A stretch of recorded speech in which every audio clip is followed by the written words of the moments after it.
So we've used GPT-4 to create a momentum trading strategy. GPT-4 is the updated version of GPT-3, which just got released a few weeks ago, and it's provided some good results. So this is an Amazon, which got 9,000% return, and then Microsoft, 16,000, Walmart. The list just goes on. I mean, there's like underperforming one, like the one that you saw in Walmart. It's not underperforming, but it's still good. You'll always find stocks which performed exceptionally well, and then stocks which didn't perform that great either. So for example, here Meta 455%, which is not that great, but promising enough. And then Procter & Gamble. If you can look at Apple, it is just substantially big return. JP Morgan. So one of the most, JP Morgan again is underperformed extremely bad, just 76%. So one of the most common things you will see in momentum trading is the high amount of drawdowns. So certain exceptions are there. So this one, the drawdown is okay, but sometimes the drawdowns can be exceptionally high. For example, this one is 63%. So in this video, we'll discuss how to reduce the drawdowns and also how to get much better returns, and also how to use GPT-4 in understanding on how to get the great returns as well. So a momentum trading is completely different from a mean reverting strategy. So this is a mean reverting strategy that we teach in our course. So this is on a daily time frame. And mean reverting strategies perform tremendously well during recessionary kind of environments. So the past 2 years, this strategy has been performing spectacularly well. On the other hand, momentum trading strategy, they are longer term. So you're talking about months and as compared to just few days in the mean reverting strategy here. So this one, if you can notice, is on a weekly time frame, the momentum trading strategy, as compared to the one that we teach in our course, which is on a daily time frame. And you can see the drawdowns is so limited, like 17%, and it's like we're getting in and getting out fast. So this was recent. We got in and got out kind of like a break even. It was very aggressive within a day, and then a few days back on February, not a few days back, a few weeks back, we entered there and closed a profit there. Long there, close position there, long there, close position there, short here, close position here. The list just goes on, the amount of good trades you can find. Short here, close it there, short here, close it here. So it's very much in and out aggressive, and that's the advantage of mean reverting strategies.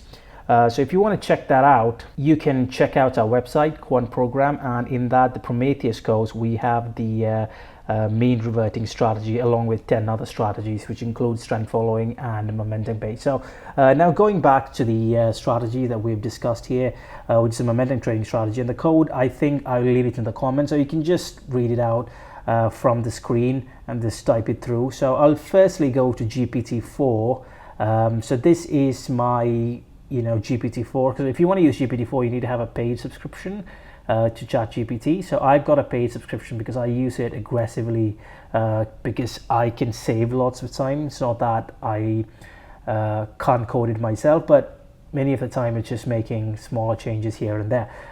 So the first thing I asked them is just give me a momentum trading strategy, which uses closing prices of present and past, and then I want a stop loss and take profit of 4:1, and then I don't want to use moving averages, and I specify them long only. So the secret of having a great return on your prompts is to give them good prompts, and that good prompts would mean to be as specific as possible and keep on asking questions to refine your output. So firstly, they gave me the strategy just like that. They've given me the strategies and then the parameters.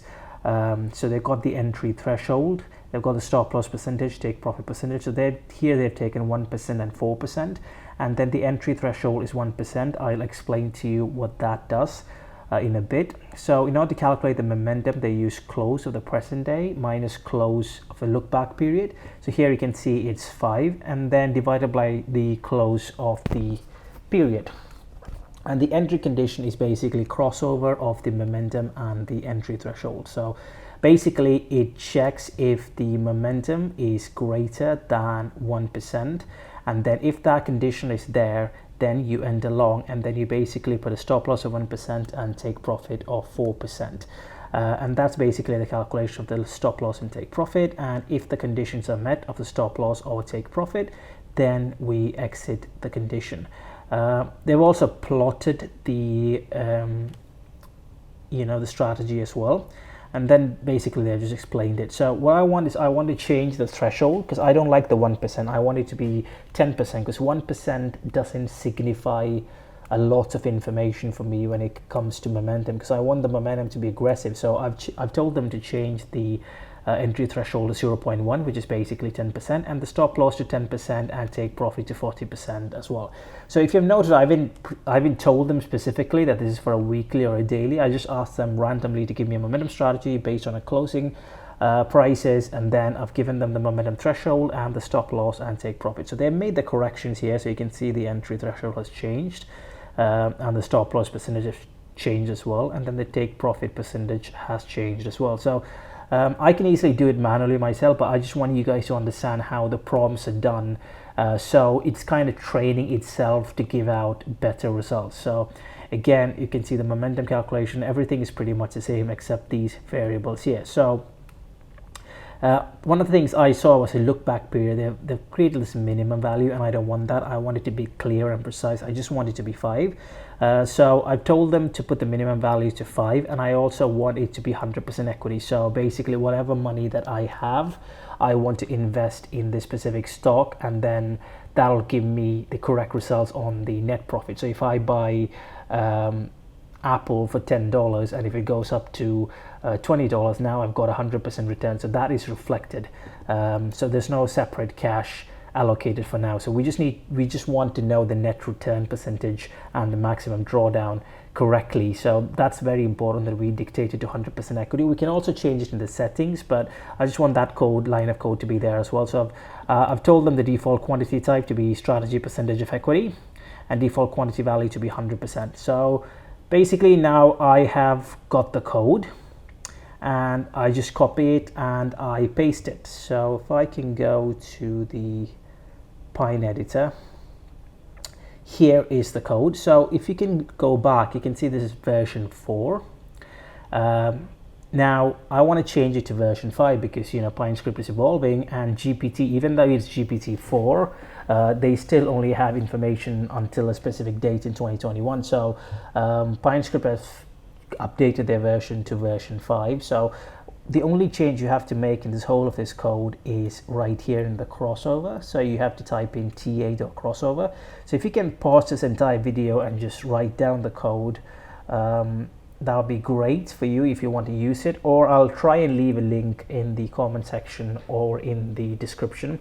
Otherwise, just send an email to me and I'll respond to you as quickly as possible. So if you guys have no experience in Pinescript coding at all, it would be good for you guys to check out our YouTube video. It's Tradingview Pinescript version 5. We've given a full tutorial and it's got some pretty decent views. So basically that should equip you enough to understand the coding structure on Pinescript, and so that you know when to make changes and where to make changes, and that can make you create your own strategies rather than asking GPT-4 all the time. So once you make the changes in the ta.crossover, it's just basically just add this to the chart, and that's all you need to do. And also make sure that the time frame is on the weekly chart. So as I discussed before, the biggest drawback of all this strategy is in the drawdown. So in our course, we teach a specific way on how to reduce the drawdowns for the momentum trading strategy and the trend following strategy. So that's what we'll discuss right now. So one of the things we do is we do position sizing, and we also do portfolio backtesting. But the problem is that Pinescript doesn't have that feature. Pinescript only allows you to backtest single stocks like we're testing right now. So we're testing on single stocks and seeing the results, but that is not enough. You need to backtest over a portfolio of stocks using position sizing. So it's like saying I'm going to allocate 1% on this strategy for this specific stock. So I can do all these stocks and I can allocate 5%, 5%, 5% of my portfolio, and then position size it and backtest it and then see the results. So that's called portfolio backtesting. So that is really critical when you apply strategies, because you need a diversified portfolio. So what I did was I asked GPT-4 on what do you think about reducing the drawdown. So what they did was they asked to add a rate of change indicator into it, not to reduce the drawdowns. So I did, and what happened was the returns was not that great. The returns went down and the drawdowns actually increased, which I thought was not that great. So I removed the ROC period. Now you can actually try the rate of change, and you can keep on asking GPT-4. You can keep on saying that, hey dude, this is not giving me great results, rate of change is not giving me good results. Can you keep on changing it to something else to see how it works? So that keeps on going, but the reality, the best way to reduce drawdowns is not by changing one conditions in your coding structure. It's purely by position sizing and portfolio, having a diversified portfolio. So once you have them both, then you've got a core structure of reducing the drawdown. So I'll give a few examples as well. So I asked them, remove the condition of the ROC, and then I went on to ask them how can I reduce drawdown. So they've done position sizing, they've told about diversification. This one, limit exposure to market down, so add a market condition check. So this is one of the specific things that we do in our course. We have a filter which makes sure that a recessionary proof is identified, a recessionary situation is identified, and when that recessionary situation is identified, we don't enter any more positions and we close out all positions. So for example, during 2008 we were protected, during 2001 dot-com bubble we were protected, during 2020 coronavirus crash we were protected, even last year we were protected in all of our momentum trading and trend following portfolio strategies. We use that filter check. So stop loss and take profit, as you know, rebalancing one way of doing it. So rebalancing along strategies, risk reward ratio, trade entry and exit rules, time frame selection. So as you know, this strategy we discussed was in weekly. So in our course we have got daily strategies, we've also got monthly strategies. So there's no point in having one bulletproof strategy. You need to have like multiple strategies. That's why we taught 10 strategies, and all these 10 strategies are on different products. So for example, mean reverting strategies are generally on index-based ETFs. So trend following and momentum based strategies are can also be applied on ETFs, but it's generally also applied in stocks as well.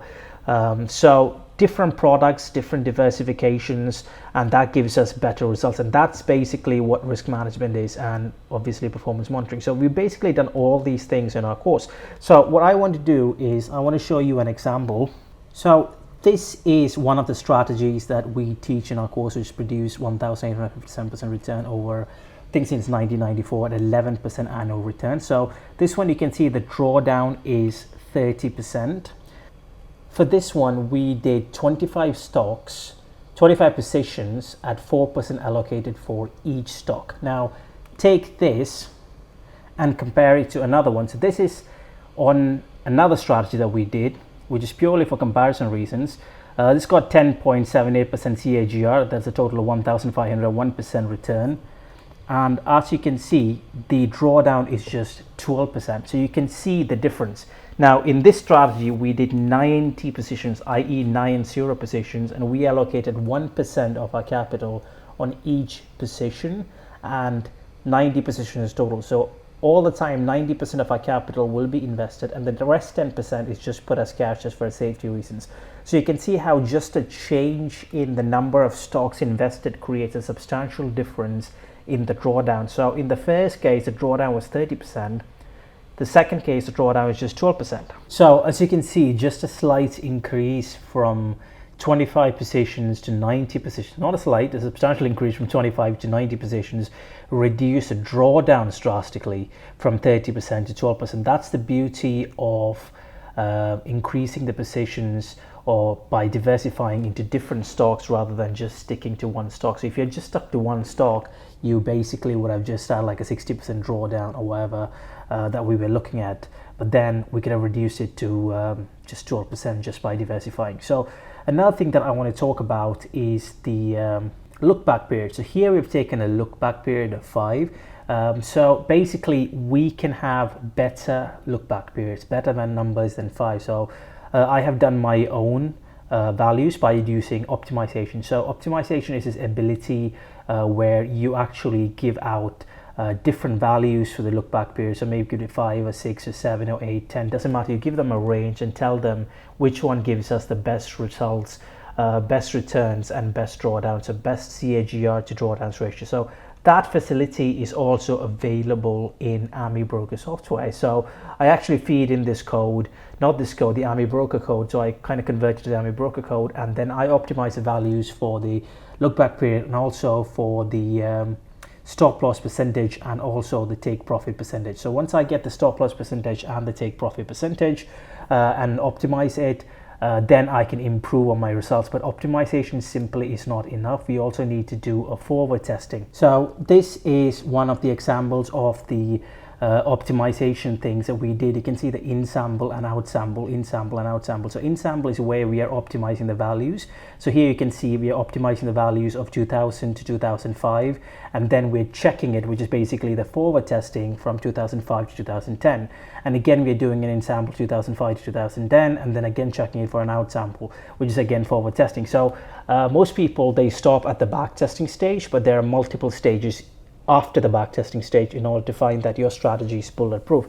So the first stage after the backtesting stage is the optimization. So optimization, we do that, and then we find out if the optimization works in the untrained model, so the testing model. So we do it on the out sample, and then we keep on doing it in different iterations. So here we're doing it for 5 years. Sometimes I do it specifically, like for instance, I do the in sample for the recessionary period and check it on the normal periods, and sometimes I do the optimization on the normal periods and check if our optimized value is working well in the recessionary period. So there is lots of applications, there are lots of ways in which you can actually do this whole optimization forward testing, but this is very critical in making sure that the strategy works. So at any point, if the cumulative annual return is negative, then that's a very good sign that your optimization is kind of pretty rubbish. So here, if you can see the in sample or the optimized data is between 2000 to 2005, and 88 number of optimizations were done, and then the cumulative annual rate of return was 9%. So and the maximum system drawdown was just 6% as well. And then out of sample, we did it on the forward testing. So forward testing was between 2005 2010, and we were able to get 11% return with a drawdown of just 7%. So this kind of matches. So the first stage, 2005 2010, our optimization and forward testing matches, and then we're doing it from 2005 to 2010, 2010 to 2015, and then it keeps on repeating. So this is one of the examples that we did on our course. So similarly, you will have to do this for the look back period as well, and also if you want the stop loss and the take profit. There we did a couple of variables to change, and then based on that change we see that. So for example, in this situation it will be let's say the optimized value is 10. Okay, so we take the 10, and let's say the threshold is like 15%. So the in sample or the optimization will give us that result, and then we apply it on a future date where it has not been optimized. So in that case, it will be 2005 to 2010, and see whether it works and whether it matches the returns and the drawdowns of the optimized data. If that's the case, then all's good, the strategy can be go ahead. So we do that multiple times. From, in this case, we did it from 2000 to 2020. So that's the amount of times you've done, we've kept on doing the optimization. So at the end of it, you will see the optimized value and the results. So based on that, we keep on improving. So even when the market changes and even the market adapts, our strategy tends to work. And that's a beautiful thing about optimization and forward testing. So once the back testing is done, then we do the optimization. Then we do the forward testing. We also make sure that the position sizing is high so that we can reduce the drawdowns as much as possible. Then there's a final edge that all quant traders have, and that's Monte Carlo simulation. Monte Carlo simulation is extremely crucial. So I'll show you an example right now. So this is one of the Monte Carlo simulation examples that we taught on the course. This is again on the Army Broker software. So remember the one that we discussed before on 90 position. So we did a Monte Carlo simulation on that one. And for people who don't know what Monte Carlo simulation does, is basically it randomizes our trade. So this is used by even nuclear physicists. So in nuclear, nuclear facilities, nuclear power plants, you can't do many tests. So what they do is that whatever results that they have got, they'll randomize this and see the output of it to get multiple results. So that's what is achieved by Monte Carlo simulation. So in trading, what we do is, all the trades that we have done, we're going to resequence it. For example, the first trade might be the 10th trade, the last trade might be the first trade. So what happens is that we've got a completely different sample, And that sample is one occurrence of a Monte Carlo simulation. So we're doing multiple simulations and seeing what our annual returns are. So you can see the annual returns, no matter what the heck, is coming between 10% to 11%. And the drawdowns also substantially greater, 2 and 9%. So this is without any leverage. So imagine if you use leverage, like you can get 20-30% with just, you can double up on the maximum drawdown, so it'll be 18% or 27%. So at the end of the day, we're always trying to beat the S&P 500 buy and hold, which is what all hedge funds, including Warren Buffett and Ray Dalio and everybody is going to beat. And that's at 10% return, CAGR annual, CAGR returns of 10%. And the maximum drawdown of S&P 500 buy and hold is 56%. So if you can beat that both, we are successful in our journey. Otherwise, we can just buy the S&P 500 buy and hold and just stay there. Why endure or why work hard to produce, to take more risk when we can have a better drawdown and a better return on the S&P 500 buy and hold? So all our strategies has to beat the S&P 500 buy and hold. So in this case, in the Monte Carlo simulation, this has passed the Monte Carlo simulation test. All our portfolio based strategies have passed the Monte Carlo simulation test, and that is one of the crucial elements in any strategy. So as you saw, the first thing we do is backtesting, which we can do in any software like Pinescript. Okay, then comes optimization, and that, however, we can't do in Pinescript. We have to choose softwares like AmiBroker, which is very easy. With a few clicks, we can do it, or we have to code it in Python. So once you do the optimization, then comes forward testing, and then after that comes Monte Carlo simulation. So AmiBroker, you can do all these three. Python also, you can do all these three, but obviously it requires a certain amount of coding skills as well. So once all these four are done, then your strategy is good to go. So that's the process of the quantitative trader's journey, really, to make sure that this strategy is golden and this strategy can be applied. And we can't just do it on one strategy. We have to do multiple strategies. So that's why in our course we taught 10 strategies, and in that 10 strategies, there are momentum trading strategies, there are trend following strategies, there are mean reverting strategies that we discussed before, which is ideally meant for index-based ETFs like S&P 500 or QQQ. There's even a strategy in Bitcoin. So let me see if I can get the Bitcoin strategy up and running. So this is the Bitcoin strategy we taught in our course. Now, we are not specifically Bitcoin traders, but I just want to give out an example for Bitcoin strategy in our course so that you guys can come up with your own ideas if you fancy trading Bitcoin. So you can see we were able to avoid lots of the down moves. We were able to get out of the down moves as quickly as possible because of our strict risk management rules. And then we were able to find the bottom as well in the recent 2023 crash, and we were able to get a good up move as well. So you can see again, we closed the positions rather early, so we didn't have to go through a down period here. And again, we ended a long position right now. We're on the long position there. So even the Bitcoin strategy works really well. So you don't have to do Bitcoin. I personally don't do Bitcoin, but the only reason why I gave it is for the Bitcoin viewers as well. So